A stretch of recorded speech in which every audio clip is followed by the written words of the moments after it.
오늘 로마서 마지막 부분을 여러분과 함께 묵상하도록 하겠습니다. 중간 부분으로 조금 띄었지만 내용이 거의 연결돼서 제가 오늘 마지막 부분 30절에서 33절까지 말씀을 묵상하고 다음 주 또 10장으로 넘어가도록 하겠습니다. 저와 함께 하나님 말씀을 나누어 읽겠습니다. 그런즉 우리가 무슨 말을 하리요? 의를 따르지 아니한 이방인들이 의를 얻었으니 곧 믿음에서 난 의요, 의의 법을 따라간 이스라엘은 율법에 이르지 못하였으니 어찌 그러하냐? 이는 그들이 믿음을 의지하지 않고 행위를 의지함이라 부딪힐 돌에 부딪혔느니라. 기록된 바 보라, 내가 걸림돌과 거치는 바위를 시온에 두노니 그를 믿는 자는 부끄러움을 당하지 아니하리라 함과 같으니라. 아멘. 지속적으로 사도 바울은 구원의 이야기를 계속 강조합니다. 구원. 그 이야기가 어떻게 흘러가는지를 여러분 지금까지 보셨습니다. 구원은 결코 자신의 행위로 말미암지 않는다. 계속 얘기합니다.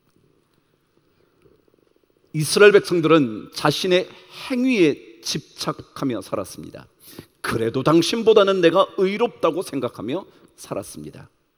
남들은 저렇게 살아도 나는 하루에 몇 번씩 기도하며 일주일에 몇 번씩 금식하며 이렇게 살아간다고 자신의 의에 가득 차 있었습니다.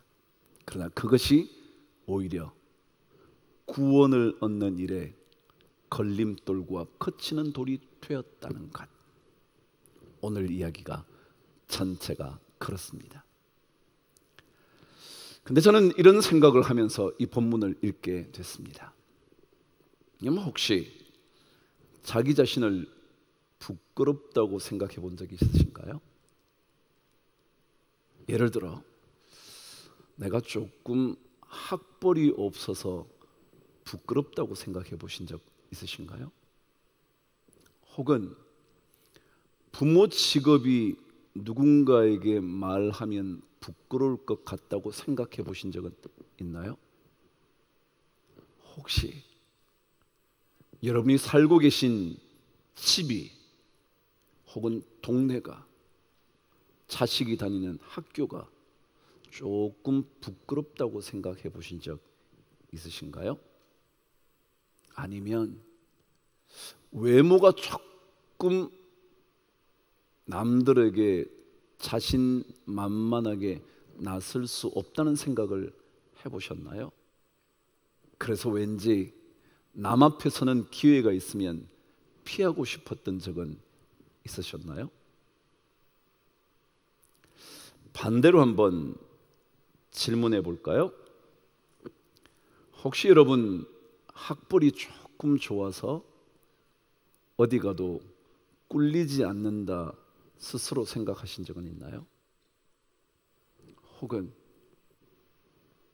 우리 부모 직장 얘기하면 남들에게 하나 밀릴 것 없다 자신만만하게 부모의 직업을 얘기한 적 있나요? 여러분 살고 있는 곳을 자신 있게 개방할 수 있을 만큼 괜찮은 집에 살고 있다고 생각하신 적이 있나요? 이 정도 외모라 누구에게도 내 자식 선보라 얘기할 수 있다고 생각하신 적은 있나요? 남편 직업을 자랑스럽게 얘기할 수 있다고 생각하신 적은 있나요? 여러분 여기에 해당되지 않을 사람 있을까요? 사람은 누구나 자기도 모르게 자신을 숨기고 싶기도 하고 드러내고 싶기도 합니다. 나도 모르게 차별하지 않는다 말하지만 차별의 눈으로 자연스럽게 봅니다. 그것을 자연스러움이라 생각하면서 말이죠. 큰 차 앞에서는 왠지 주눅이 들고요, 작은 차 앞에서는 큰 소리로 말할 수 있었던 적이 혹시 있으셨나요? 행색이 별 거라 그 사람 아무렇지도 않게 대한 적은 있나요? 아니면 외모만이 아니라 차려입은 행색이나 들고 있는 가방이나 그 모든 모습을 보다가 왠지 조심스러워졌던 적은 있나요? 이게 인간입니다.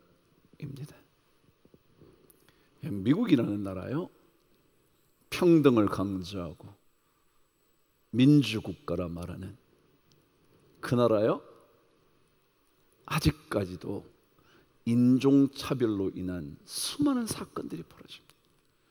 통계에 의하면 흑인 청년들이 총에 맞아 죽는 일이 백인 청년들이 총에 맞아 죽는 것보다 7배나 많답니다. 범죄 누명을 쓰게 되는 흑인들이 범죄 누명을 쓰게 되는 백인들보다 똑같이 7배나 많답니다. 아무리 얘기해도요, 사람들은 차별합니다. 그러나 구원에는 차별이 없습니다. 여러분의 신분과도 관계없고, 여러분의 학벌과도 관계없고, 여러분의 물질적인 소유의 많고 적음과 관계없습니다. 누구든지 구원받을 수 있습니다. 한 가지 조건이라면 예수 그리스도를 믿느냐 믿지 않느냐, 그 믿음 외에 어떤 다른 조건도 들어갈 수 없습니다. 어떤 행위도 관계없습니다. 어떠한 행위로도 구원받을 사람은 아무도 없습니다. 이사야는 그렇게 말합니다. 우리의 행위는 마치 더러운 옷과 같다고. 그래서 남들이 보면 오이 저건 너무 더럽네 라고 말할 수밖에 없는 의라는 거예요. 깨끗한 척 하지만 나도 모르게 보잘것없는 사람에게는 함부로 대하고요, 조그만 차 타고 온 사람은 저쪽 큰 차는 여기 라고 말하는, 우리의 의라는 것은 누추한 옷과 다름없는 인생이거든요. 세상은 끊임없이 자격 논쟁으로 자신을 과시하거든요. 그런데 구원은 그렇지 않아요. 유대인들은 자신들만은 구원받을 수 있는 백성이라고 생각했어요. 그 나머지는 전부 다 야만인들이에요. 이방인이라고 표현했지만 야만족들이라고요. 다. 그래서 자기만 구원 얻을 수 있는 백성이라 생각했죠. 그러나 구원은 그렇지 않습니다. 구원은 예수 그리스도를 믿는 사람은 누구나 얻게 되는 하나님의 선물입니다. 구약 성경에는요, 전쟁 스토리가 참 많습니다. 그래서 어떤 사람들은 기독교를 폄하할 때 전쟁하는 종교라고요. 계속 구약은 뭐 전쟁. 근데 여러분, 전쟁의 이야기에는요 핵심이 있어요. 전쟁 스토리에는요 하나님의 구원의 메시지가 담겨져 있어요. 예를 들어 제가 한번 말씀드려 볼게요. 요수아가 가나안 땅을 정복하는 리더로 세움을 받습니다. 모세는 세상을 떠났습니다.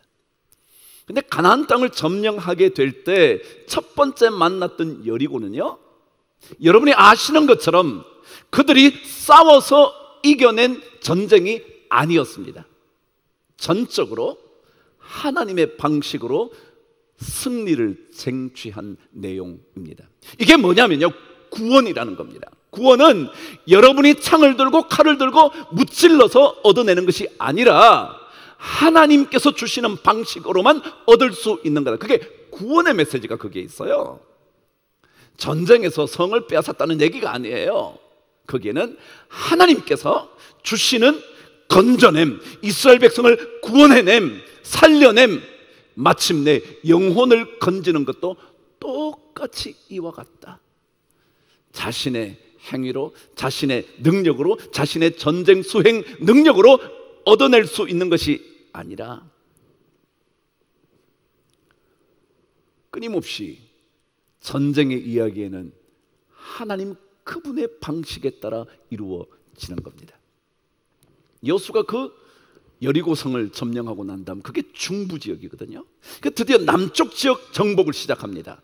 헤브론, 예루살렘, 이게 전부 다 우리가 익숙하지만 그 당시에는 이게 다 이방 족속들 땅이었습니다. 그래서 예루살렘 왕, 헤브론 왕, 야르뭇 왕, 다 라기스 왕, 이 왕들을 점령하는데 거기에 성경은 이런 기록을 남겨둡니다. 여호수아 10장 11절 여러분과 한번 읽어볼게요. 드디어 전투가 벌어졌습니다. 막 싸우게 됐죠.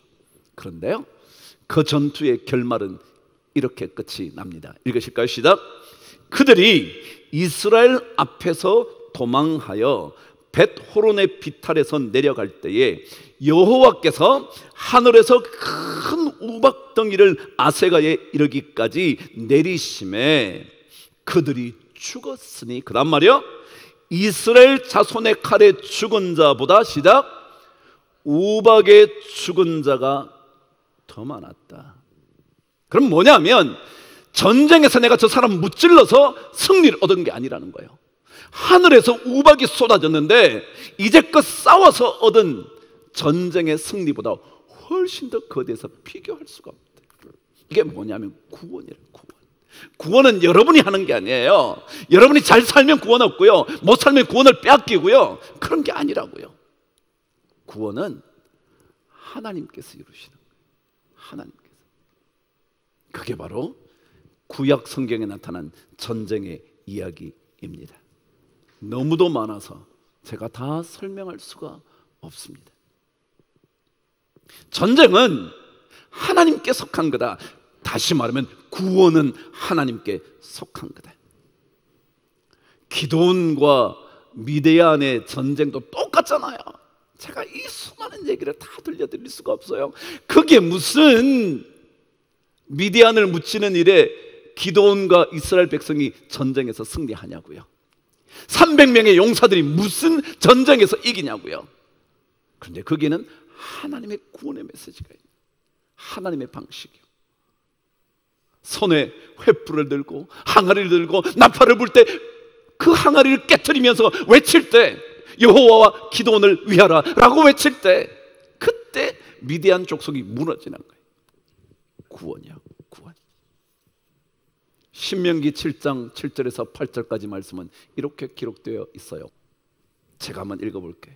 여호와께서 너희를 기뻐하시고 너희를 택하심은 너희가 다른 민족보다 수요가 많기 때문이 아니다. 그 다음 뭐요?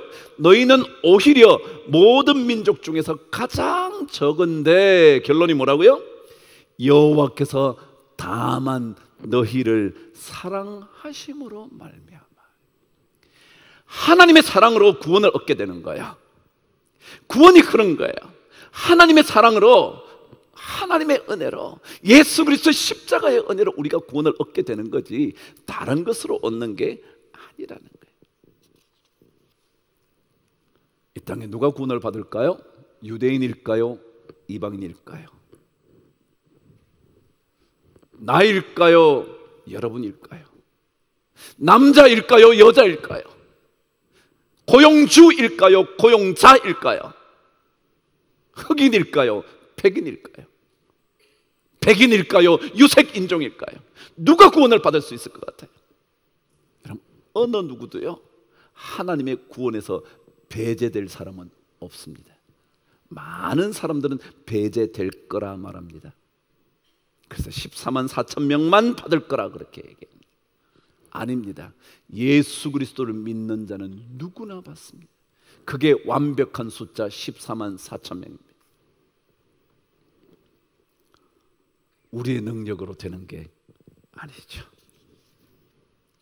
갈라디아서 2장 16절은 그래서 이렇게 완벽하게 사도 바울이 구원에 대한 이야기를 정리해 준 메시지가 16절입니다. 제가 읽어드릴게요. 사람이 의롭게 되는 것은, 의롭게 된다는 것은 바로 구원을 받는 것은 율법의 행위로 말미암음이 아니요 오직 예수 그리스도를 믿음으로 말미암는 줄 알므로 우리도 그리스도 예수를 믿나니 이는 우리가 율법의 행위로서가 아니고 그리스도를 믿음으로써 의롭다함을 얻으려 함이라.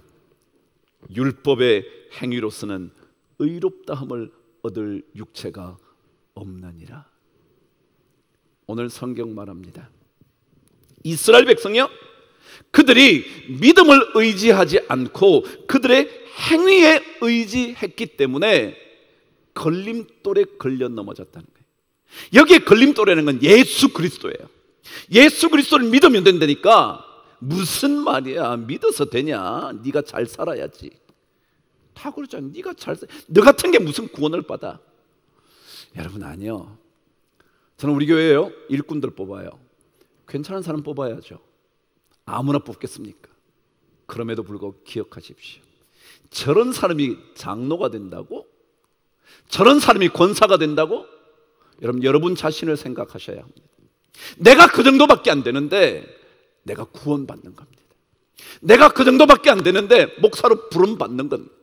내가 그 정도밖에 되지 않는데 장로로 부름받는, 그래서 더 예수 그리스도의 사람으로 살자는 겁니다.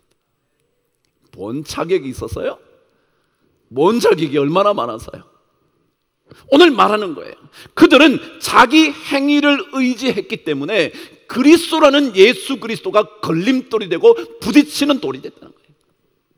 근데 우리는 부족해서 하나님이 저를 건져주셔서, 저를 충성되게 여기셔서 장로로 불러주셔서, 목사가 되게 하셔서, 구원받은 하나님의 백성이 되게 하셔서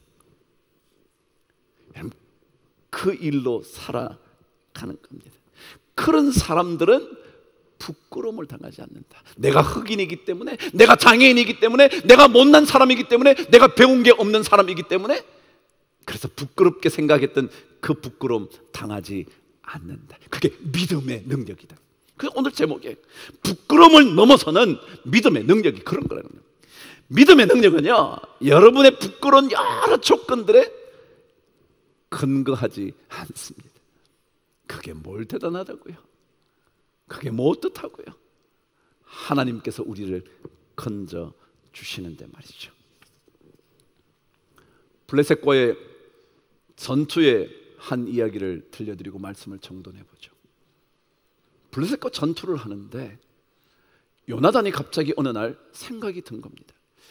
저 블레셋을 공격했으면 좋겠다. 그래서 무기를 든 자신의 무기병에게, 야, 우리 저기로 올라가자. 그럽니다. 적군이 수두룩하게 있는데 거기를 요나단과 무기를 든 무기병 두 사람이 간다고요? 미친 짓 아닌가요? 근데 그때 요나단이 이렇게 말합니다. 사무엘상 14장 6절은 이렇게 정확하게 기록해 두고 있습니다.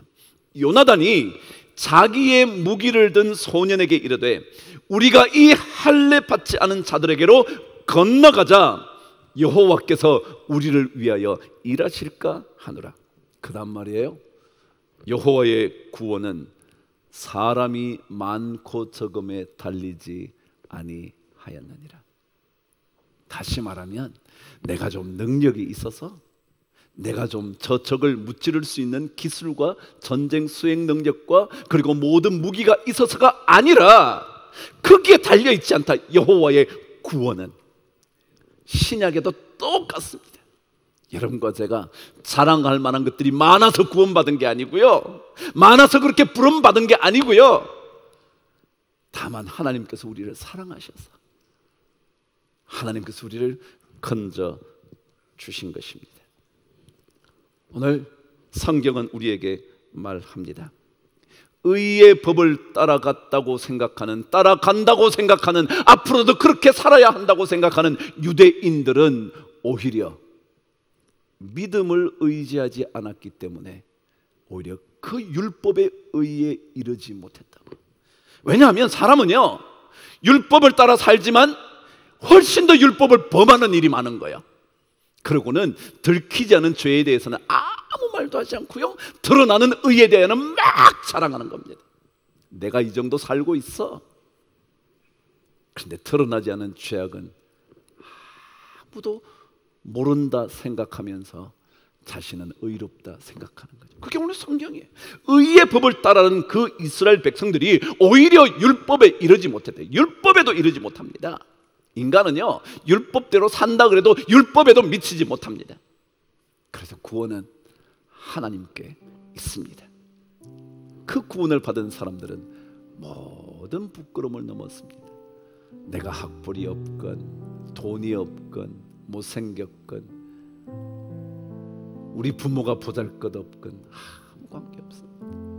그런 부끄러움을 뛰어넘는 하나님의 구원의 은혜, 그 믿음을 가지면 우리는 당당하게, 그러나 주님 앞에서는 겸손하게 살아갈 수 있는 그런 삶이 될 겁니다. 오늘 주님께서 우리 모든 성도들에게 이 부끄러움을 뛰어넘는 구원의 능력, 믿음의 능력을 마음껏 누리면서 한 주간 살아가실 수 있게 되기를 주의 이름으로 축원합니다. 기도하겠습니다. 하나님 아버지, 주님께서 우리를 건져주셔서 감사합니다. 우리의 어떤 행위를 통하여 건져주신 것이 아니라 예수 그리스도를 믿음으로 말미암은 그 놀라운 은혜의 선물로 인하여 구원받게 해주셔서 감사합니다. 세상의 모든 부끄러움, 조금도 개의치 않는 그 부끄러움을 넘어서는 믿음의 능력 갖고 살게 하여 주시옵소서. 예수 그리스도 이름으로 기도드리옵나이다. 아멘.